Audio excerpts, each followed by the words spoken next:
অনেক দিন আগে অর্ডার করেছিলাম মোবাইল হোল্ডার, মানে সেরকমই কিছু একটা এসছে।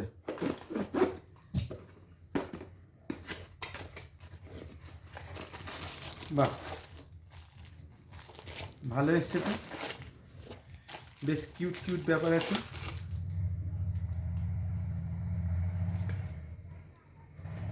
মা, ভাঙা এসছে।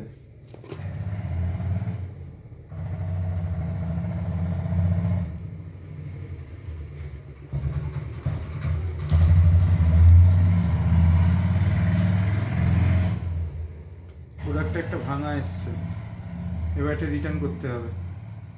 হয়ে গেল। অনেক আশা করেছিলাম যে ভালো এসছে, এটাকে দেওয়ালে সেট করব।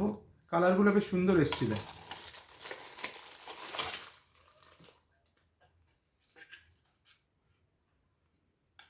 এখন ভাঙা এসছে, আর কি করা যাবে, ব্যাড লাক।